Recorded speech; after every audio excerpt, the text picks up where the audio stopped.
Hello, welcome to Cinema Savvy, and welcome to something slightly different this year. We were going to actually jump on and do a three-way review of I Lost My Body, Missing Link, and Klaus, which are the final three animated films nominated at this year's 92nd Academy Awards Best Animated Feature category. But as we were talking about three of the five, and we do actually have reviews on the channel already for Toy Story 4 and How to Train Your Dragon 3, The Hidden World.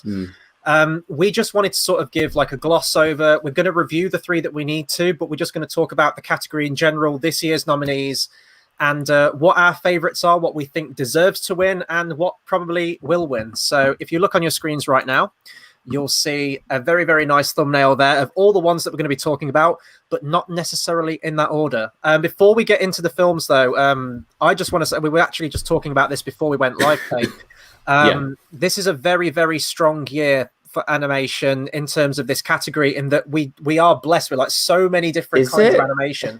I was going to say it's overwhelmingly. I was going to say it's a varied year. I wouldn't say it was a strong year per se. The reasoning behind that is because one of the things that wasn't nominated for this year was Frozen 2. And I enjoyed Frozen 2. It's a very kind of middle of the road Disney film, but I'm looking at these nominees, and to be honest, there are two there that you could easily kick out and put Frozen 2 in. And normally with this category, it's pretty tight. You agree with all the things that are nominated for it. It's always like, I mean, I remember that year where it was like Moana, what was it? Zootopia, Loving Vincent. It was just, or was that the Cuba and the Two Strings year? It was just mad year for animation. So I'd say that's why I mean why I appreciate this year, I should say, more than why I think that all of the titles are strong. I do enjoy the titles in this category. I absolutely do. Some are very much stronger than others, but in terms of the variety of animation styles, it's not just one dominating. It is a very dominating. Exactly. It is a very varied year. And talking about snubs, Frozen 2, which I actually didn't hate. We don't have a review for Frozen 2, but I may as well just throw it into the mix right now. Prominent animated film from this year. Was very shocked to see that it didn't get a nomination. It has got one nomination for Best Original Song for Into the Unknown. Can I put Frozen 2 out there as kind of like a parody of Frozen 1? In a way, like there are a few little nods in there, a few little jibes to the first Frozen movie, but I thought it was a beautifully animated film, just par for the course with Disney. I actually prefer the soundtrack to Frozen 2 to the first film. Not to say it's one of Disney's best or anything like that, but I was very shocked that it didn't get nominated. I thought that would probably have it in the bag had it have been nominated. But we are going to go through all of the films now, give a really quick overview and give our reviews on them. And you'll be able to see the nominations. That's the animated feature film nominations. And we'll be starting in that order. And we'll be talking about How to Train Your Dragon, The Hidden World. Solid end to the trilogy, but nothing ridiculously special. It's nice to see that DreamWorks have finally been able to put together. I mean, I know you love Kung Fu Panda a lot. But let's be honest here, DreamWorks trilogies or DreamWorks sequels have never lived up to their originals, whereas the How to Train Your Dragon franchise, I feel, has stayed like a steady line. It hasn't got better, it hasn't got worse, it's just being consistent. And this film just added to that. There was nothing ridiculously special about it. I watched it, I enjoyed it, I liked the ending, it was nice to see the characters grown up. That's it. I'm trying to think of any other DreamWorks animated sequels that aren't Kung Fu Panda or How to Train Your Dragon. And I'm drawing a complete... Oh, of course. Well, Shrek 2, you mentioned like not better than the original. I think Shrek 2 is better than the original. Some people might disagree. Okay, Shrek 2, fair enough. Yeah. I would say Kung Fu Panda 2 as well. Like it definitely took the character in a more darker direction and his backstory and everything like that. I really appreciated that about the Kung Fu Panda films. How to Train Your Dragon, though, I was actually quite critical of this third movie in the trilogy. I did think it was a fitting ending, and I do sort of like the final epilogue of the film. But there was something about this film that just didn't do it for me. And this is talking as a fan of the original How to Train Your Dragon and How to Train Your Dragon 2. Loved the sequel as well. It seemed like they'd abandoned a lot of the emotional arcs from the second film, especially with how that ended. I don't want to spoil it in case anyone hasn't seen it. The new villain really didn't do anything for me. And the side characters, the Christopher Mintz-Plasse characters and all of those side characters, I've never been fond of those characters, but their writing in this one, just every scene of theirs really irritated me. And I didn't think the comic relief was funny. Beautiful animation notwithstanding, this was definitely the weakest in the trilogy for me. But it was still, in a way, a fitting ending. But for some reason, it just didn't quite capture that magic that the first two did. I'm willing to put this as the weakest in this category.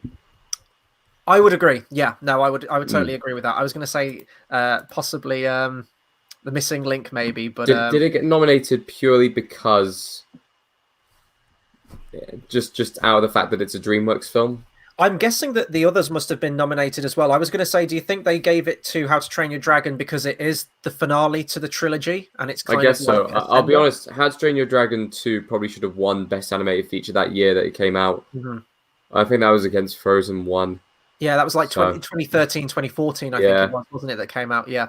Right, so this is one of the big new ones that we need to talk about. I Lost My Body, which is a French animated film. I want to say it's a hand-drawn traditional animated film, but if you compare it on that graphic that I just showed a minute ago with all the films, it looks like it has a digital edge to it somehow. I can't really place it. This was the movie, and I said to you, like, as soon as you finished it, this is a movie that I need to review with you, Tate. This is a movie that I need to talk about with you.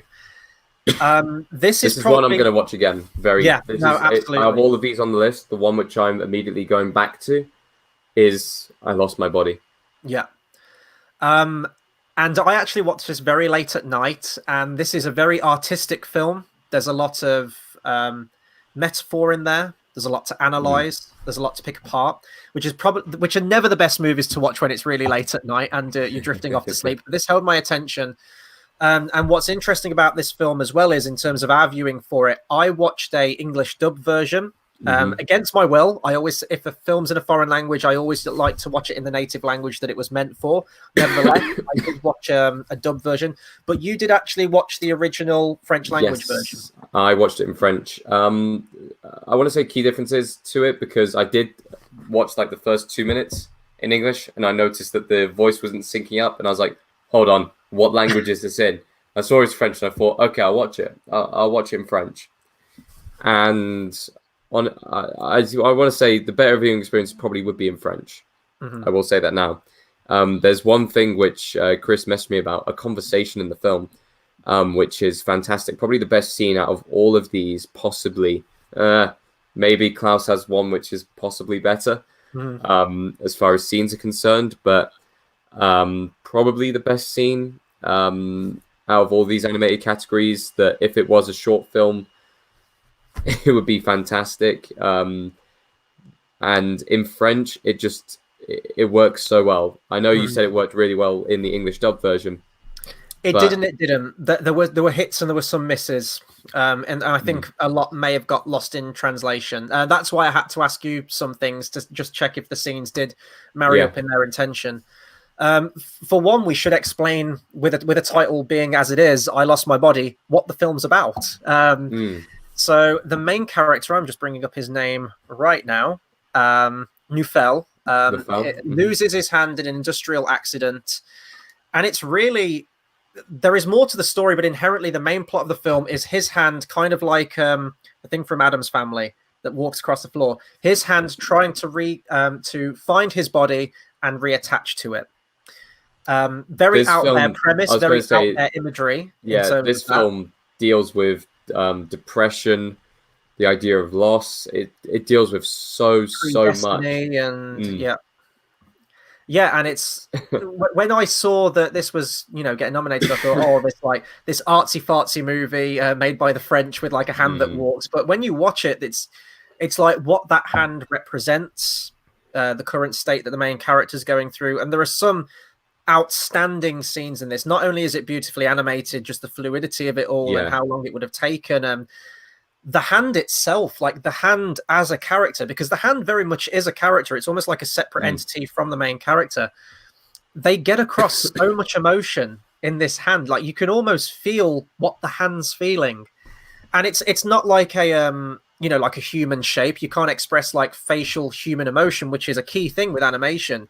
Yeah. But they do all this thing with just that inanimate object of just the hand. And it's incredible. Yeah.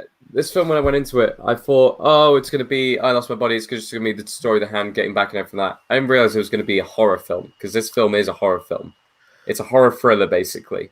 And it's an excellent horror thriller with some very, very I think, what was the way I described it? Like some moments of serenity intercut with moments of extreme tension.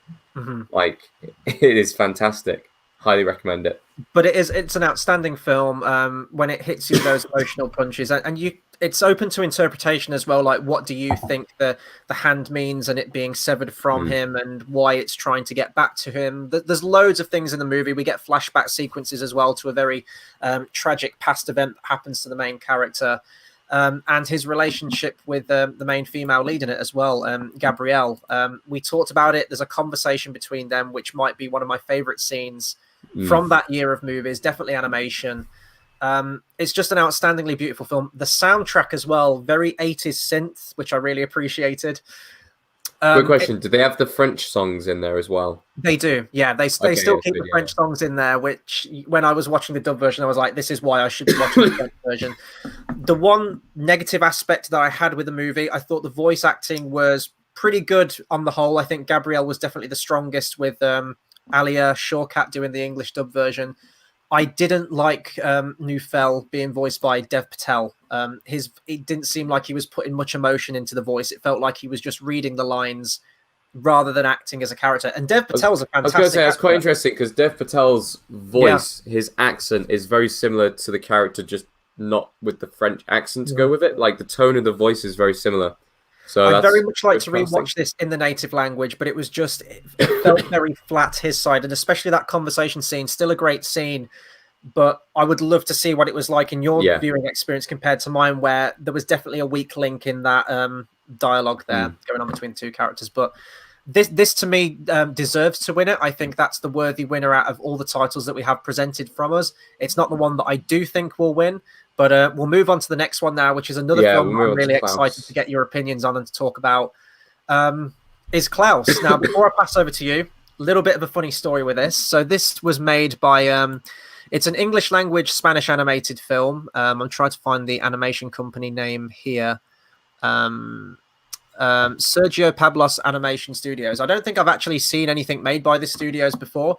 But when I saw that it was I missed out the English language part of this when I was reading up about this movie, and I saw Spanish animated film. So the version that I was watching started with English voice actors. I thought, oh, is this going to be another case of where Tate watches the native language Spanish version and I'm watching the English version? But I quickly realized that the English voice acting was so good and it fit the animation perfectly and the tone that then I realized that, okay, no, I am watching it in the native language it was intended for. Okay. Honestly, I loved I Lost My Body. I think if it was the animated category and it goes to the one that is the best animated film that deserves it, it should go to I Lost My Body. Klaus should win this award. Klaus should genuinely win this award. This was a fantastic emotional film. It's one of the best Christmas films I've seen in years. Yeah. It is fantastic, family friendly, but also has that kind of humorous edge to it that like older people can get on with. Fantastically animated. Love the animation behind it. It reminded me of like parts of it reminded me of Treasure Planet. Other parts of it reminded me of like Beauty and the Beast and that kind of era of Disney and everything like that. It was just it, but it also felt so unique. You knew it wasn't a Disney film. You knew it wasn't DreamWorks. It was its own thing. I loved it. I really did. I genuinely loved it. I'm just reading a little bit about Sergio Pablos' history. So he's a Spanish animator, director, screenwriter. There's one negative thing I'll hold against him. He created the Despicable Me franchise. You have your swings, you have your misses. But this is what's interesting, because when I saw the animation in this film, I was immediately struck by it. It looked hand-drawn animation with a slight modern digital edge to it. But the character designs themselves, especially the main character, looked remarkably Disney-esque, like Renaissance Disney era, like the 90s into the early 2000s era. And the design of the main character looked very much like a character design of a character called Delbert from Treasure Planet, which is one of my favorite Disney films. And I did suspect that the part of the animation team, or maybe the director or someone involved with it, maybe was an ex-like Disney animator. And that's exactly that. Sergio Pablos was a character designer on Hunchback of Notre Dame. There we go. Was an assistant animator on Hercules, supervising animator on Tarzan, and supervising animator Treasure Planet of the character Dr. Doppler, which is the character that I just mentioned. So it's all coming together. It's all making sense now. Yeah. But this is what I said to you, and this is why it's very difficult to pick an outright winner this year. In terms of a film, in terms of the film, how you can read into it, how you can analyze, what you can talk about it, what you can take away from it, I think that I Lost My Body is the strongest film. In terms of animation, though, when you say best animated, if you're going to qualify in terms of its animation quality, it's this movie. 100% it's this movie. I love the story behind it as well. Yeah. I really did. There were some sweet scenes in there. I love the voice actors as well. J.K. Simmons as Klaus was an inspired choice. Yeah. There's a scene at the end, which I don't want to spoil, but it's a very, very poignant moment involving Klaus. And there's a line that he says, and it got me. You welled up. I also welled up. Don't worry. I did as well. It got me towards the end as well. This film We always well up at the same moments, Tate. We know this by now. Highly recommend both of those two films because they're both on Netflix. At any point as well, but as you said, like it is without a doubt one of the best modern Christmas films that I've seen, and hopefully it'll be one that I watch now every Christmas. I really look forward to it. The Christmas Chronicles. Ugh. Oh yeah. Right, we move to Leica Studios now, or Leica Productions with Leica. I'm disappointed with you, Leica. You've had a very good run of films. This was average for your standards. The animation quality is once again with Leica, as it always is, flawless. But the story behind this one, I just couldn't get behind. I didn't like the main character. Didn't really even like the missing link. I didn't like any of the characters in this film at all. I didn't like the character designs on a lot of them. Like the Yetis at the end, didn't like the character designs of the head Yeti. Made no sense. Was there anything in this movie that you did like? The animation, like I said, flawless. Like you can't beat Leica as far as stop motion at the moment. I would agree, and I mean, if anyone's seen my top 25 list of films of the decade from 2010 to 2019, or if you've even just watched our review or stuck around with the channel, you know how much I love Kubo and the Two Strings, which you very kindly showed me the trailer of. If you hadn't have showed me that trailer, I probably wouldn't have got to that movie. Well, the only reason why I liked Kubo and the Two Strings, or wanted to see Kubo and the Two Strings, was purely because Coraline was fantastic. Yeah. I loved Coraline. And I saw it was the same company and thought, oh, wow, this is going to be really good. I was right. And then you had other ones as well, like the Box Trolls. And then I think there was another one. Box Trolls, Paranorman is actually underrated, very underrated. Box Trolls was probably on par with this film. Wasn't as fond of the character designs. The storyline's pretty dull. It's a shame because I always thought, oh yeah, they're a studio. Yeah, they've maybe had one subpar entry. All the others are great. After this film, it's like hit and miss, and that's never good territory to kind of stray into. Normally, I would say that this is Leica's Cars. Well, here's the thing with our predictions that we did. We put Toy Story 4 at number 1, Missing Link at number 2. I'm pretty sure everyone did. Or maybe there was a little bit of variation in that.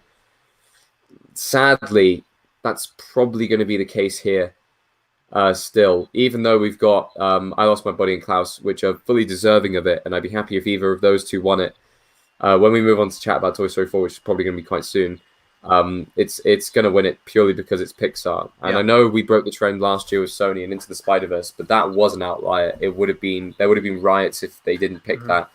Like, it's crazy how this category is looked at. And the people who actually vote on the Oscars, it's been said over and over again, they don't watch the films. They just get their kids to watch the films. They just watch the trailer of the films and they vote on it. Oh, it's Disney. I'm going to vote for that. Oh, it's Pixar. Pixar's a good animated studio. We'll vote for them. Like, they don't even watch the films. I think it was there was some article that I read out there the year that Loving Vincent came out that said from the people who actually voted for Loving Vincent, only 2% of the voters had actually seen it. Only 2% of the Oscar voters had actually seen it. It's like So what could have been, right, if they actually watched the movies. oh, it's maddening. It's maddening. But this year, Missing Link's probably got the best chance of coming second, purely because Leica's been around for a little while now. They're gaining a reputation. How to Train Your Dragon 3 wasn't up to scratch, I would say, as far as the other films on this list. Missing Link's clearly the second weakest here. But it's Leica, they're gaining a reputation at the moment. The animation itself was quite good, even if the story wasn't so good. Because of that, it's probably going to be runner-up if there would be a runner-up award for this. And Toy Story 4 is going to run away with this, I think. I'm just having a look really, really quickly before I get into my very brief review of Missing Link, because I don't have a whole lot to say about it. In terms of the box office gross of Leica Productions, the majority of their film, with the exception of Missing Link, were done on a 60mm budget. The first 3 of them cleared over 100. Kubo made a slight profit of 77 million, so 17 million over from a budget of 60 million. This was the first massive loss for them. Missing Link was done on a 100mm budget, and it only made 26.2. That's not good. That's studio killing numbers, isn't it? It was the lowest opening for a Leica film, but in all honesty, like it is very low for an animated film, especially with a budget that much and how much they lost on that movie, regardless of if it's being nominated or not. And I'm not quite sure whether I don't know if Leica actually knows their market or not. I don't think they do, and I don't know if it's a case that most modern audiences flock to CGI animated films, and that seems to be where the money is, the big hitters. No, like here's the thing, because Coraline was this dark, twisted fantasy, like grim kind of level fairy tale type thing, that was kind of pitched at, I'd say, somewhere between young adults to kind of early 20s, that kind of region. Like, it wasn't pitched as a family film. It never was in the advertising. Box Trolls was very clearly pitched as a kids' film. Paranorman was pitched as kind of like a kind of mid-teens to late teens kind of film, teenage film. And that is the market they really should be pitching at all the time. I saw the first advert for this film, and it was the first Leica film where I've looked at it and gone, I don't really want to watch that. Like, the advertising said, meet Link. He's lost and he needs to find his way home. You can hear the voiceover guy right now, can't you? Like, with that. As soon as I heard that, I was like, oh no. This isn't good. And even when like we watched Cuba and the Two Strings, like we were sold by the trailer alone. This film did the exact opposite. It was a Leica film. I saw they were making a new one. I saw, oh, okay, like I'll go see it. As soon as I saw the first trailer, I was like, no. Straight away. I was done with it. I didn't want anything to do with it. And I've only watched it now because we kind of needed to watch all of them to go through this category. Like, for me, like the story just didn't hold me. The characters, as you mentioned as well, there wasn't really any that I enjoyed. And there doesn't seem to be like a grander... There is a moral to the story, and the characters do go on a journey, and it doesn't quite go how they expected. The animation's, second to none. It's amazing. Stop motion animation, what they can do, and probably with an elevated budget as well, they could probably do a lot more exciting things in this movie. But then again, I think that Kubo probably did more exciting things than this film did, took more chances with the characters. It's just it's a background movie, and that's what this movie was to me. I was watching it, and then it sort of filtered into the background, and I just checked in like, I haven't missed much. Kubo has better underlying themes. Like, the underlying themes of this film is, like friendship, finding your acceptance, finding out where you belong, and stuff like that. Kubo and the Two Strings tackled the different cultural ways that people deal with death between American culture and Japanese culture. The family, legacy, like death, life, everything. It's a big step down for a studio to make, to go from making a masterpiece to this. That's what's weird. Like, a lot of their films before have dealt with like macabre stuff, like dark imagery. This is the first all-out kids-like movie. This was them this was them basically asking for money, and it didn't work. No, it didn't work. To the tune of $80 million, it didn't work. They need to understand they're not Aardman, not yet. because Aardman can pull that off. Aardman can go and make a Curse of the Were-Rabbit, which everyone will enjoy and everything like that. But they can also go and make a Shaun the Sheep movie, and that is targeted for quite young kids. Yeah. But that will still make a massive profit. So you've got to have that balance in there somewhere. And it didn't. And No. this is my least favorite one out of all the nominations, 100% for me. Even more so probably than How to Train Your Dragon 3, because at least that made me feel something. So we move on to the big one, the one that is going to win the award, which probably shouldn't win, but Toy Story 4. Take it away. Okay, the direction of this film is fantastic. I can't deny that. Like, it's weird to say that about an animated film and the way it's directed and everything like that. I saw a video on it, but just the different ways that they're using the digital camera to show off real life film shots, which you can't really do in animation, and they've done it in animation. Like, Pixar are still pushing the boundaries with their animation studio. The story itself, I like Toy Story 4. I can't be mad if it wins too bad, because I enjoyed Toy Story 4. It did feel like an epilogue to the franchise. It did feel maybe it was a bit unnecessary and they could have left it at 3. But as far as a fourth installment's concerned, as far as an extra adventure with the gang, it was okay. It wasn't up to scratch with the other films, but it was better than most other Pixar films that they've done recently. So I can't complain. Like that, I agree. It was okay. It was fine. It was better than anything with a 4 in the title has the right to be, especially after we thought that the trilogy was done. And in my opinion, it should have been done. That was where the story ended for me. This felt very tacked on. It felt like one more adventure with the gang. Oh God, Christ! I hope it's one more adventure with the gang. Yeah. It was very epilogue-y, and it felt. I would have been fine, for example, if this had been like a Disney Plus movie that was released, like an extra little bit with Toy Story with a character. It could have been that, but honestly, it's a full length feature. Yeah. So you got to give it credit for that, and it was a fine film. It worked. It's better than most of the Pixar sequels, I guess. Like, I mean, Toy Story, you could go on and make another one now.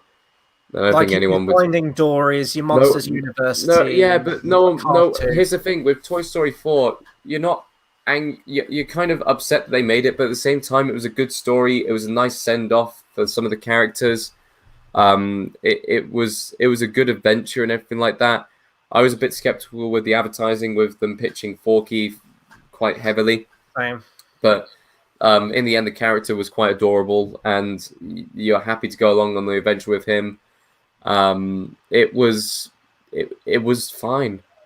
I will say the one thing I didn't like was the handling of Buzz Lightyear in this film. They really, really dumbed his character down. That whole he didn't get much to do, did he? The inner voice. Well, that's it. Like, the gang that we love didn't really have much to do. How they worked those into the plot in the previous films, it was like an ensemble film. Like, Woody was always the main one, usually. This was truly Woody and Bo Peep's story. Yeah. This truly was. There wasn't really many other characters. You could have had it literally as a solo film between those two, like, and it would have been the same. This will win Best Animated Feature. I'm basically guaranteeing it. I looked at the odds and everything like that, and it's the popular choice. It's the popular choice, and it's a good movie, and I do enjoy Toy Story 4. It's my least favorite one of the 4 of the series now at this point. Yeah. But it's just, I just want Toy Story to end, but it's not, because Disney Plus, we're getting this Bo Peep series, which takes place in between Toy Story 2 and 3, which they've since, I think yesterday, released a teaser trailer for. We're getting more Toy Story. We'll get Toy Story 5. We will absolutely get Toy Story 5 at some point. In 10 years' time, No, not in 10 years' time. I reckon in 3 years' time, maybe more. 3-4 years' time. It'll get announced in 2 years' time, I reckon. Where do you go from here, though? Because if you have... You got to have Woody and the gang. You got to have Woody and Buzz together. You either have the other gang going to get Woody back, but then that will do a misjustice to the ending of this movie and 3. Search for Spark. I don't know, man. Like, I just want, in terms of feature films, I want Toy Story to end. If they're gonna, okay, because we're getting near to the end of this video, but I'll pitch one here. The gang always thought that Woody was the only Woody toy that was left in existence due to his rarity. However, they do find that there are more Woodies out there, and they go on a journey, accidentally bump into a Woody, and they have to come to terms with him not maybe being the same. He could even be the villain. That'd be quite fun. Tom Hanks could put on a villain role in that voice, as a Woody who isn't quite as accepting as the ways of their toys and everything like that. I think that'd be a nice twist on the franchise, actually having that, with the possibility of Woody making sure that the old Woody was a one of a kind. And even if there are people who look like this new Woody and he isn't as rare as we possibly thought, the fact that this new Woody who's come in is a little bit twisted and maybe a little bit kind of shunned and put to the wayside could mean an interesting plot, because it's all about trusting characters that you already know and having it flipped on its... Tate, it's going to happen. Pixar, hire me. Happen. Like, there's going to be someone from Disney that's talent scouting or going on YouTube to lesser known channels. They're going to find this video and they're going to think that's a great idea. There you go. Toy Story 5 coming 2026. There you go. Boom. Awesome. Oh, no. No more Toy Story, please. And this like Toy Story was my childhood. I don't want any more. So we've gone through all the nominations. We'll very, very quickly just sort of like conclusion, and I'll keep this on the screen. What are your thoughts for this year then? Just overall, last final words. I Lost My Body really should win it. In my head, I want Klaus to win it. Honestly, Toy Story 4 is going to win it. As simple as that. How to Train Your Dragon doesn't really have a chance. Missing Link has a decent chance. I think I Lost My Body... It's a shame that it probably won't have a chance because it's a French film, because it's, you know. Mm-hmm. But saying that, because both I Lost My Body and Klaus are on Netflix, depending on how the other categories go, because Netflix is getting a little bit more kind of influence, shall we say, but they don't quite want to give it the big awards yet. So they may give Netflix the smaller awards, the awards that people don't really care about, if they're given the opportunity to, you know, sway the voting in one way or another. Because the voting does get swayed. Like, it happens. Like, even if the votes are considered and everything like that, the way that things are marketed to the Oscar voters, they may say, oh, definitely give Netflix this award, but don't give them this award. The same thing happened with Roma. Like, it should have won Best Picture. Yeah, it had it in the bag and then... falls the last hurdle. Yeah. And I do think there definitely is a stigma attached to the whole Netflix thing. We've talked about that before, and I'm sure we'll talk about that next week when we come to the Oscars live stream, because that will definitely feature heavily. Whatever the stigma is behind it, they're probably more likely to give like Netflix, we'll just give them the animated category or something like that, and they'll give it to either Klaus or I Lost My Body for that. But as far as other films are concerned, I don't think The Irishman... I think the hype has sadly died down for that a little bit, which is a shame, because it is a fantastic film. But we'll discuss that all more when we get to our Oscars live stream, which Chris is now going to talk about. Yes. So, times. I don't have times right now, but if you go to our social media links, which will be appearing very nicely at the bottom of the screen right now, boom. Facebook /Cinema Savvy and Twitter @cinema_savvy. Smash the like button, guys. Let's do it. So next week, it will be Saturday night for US viewers, and for UK viewers, it will be the early hours of Monday morning. I think it's from like 1 a.m. It's probably going to go through till about 4 or 5, I would imagine. It's quite a long ceremony, and we'll be streaming all the way through it in our very, very tired states. So we will have times on our social media channels sometime this week. It'd be great if you can tune in. We're going to be streaming all the way through the Oscars, talking about the movies, just movies in general. We'll open it up to a Q&A. Everyone who's watching, just be a really good, fun night out, you know, just sort of chill, watch the Oscars and watch our commentary on it. And there might be some surprises like the word of the year with La La Land and Moonlight. So very excited for this year's Oscars as well. A lot of great movies, not just in this category, but all across the board. I think it's without a doubt one of the strongest Oscar years. And I'm very much looking forward to seeing which films grab the awards next week. So until then, that'll do it for our video for right now. And until the next one, we'll see you guys next time. Thanks for watching.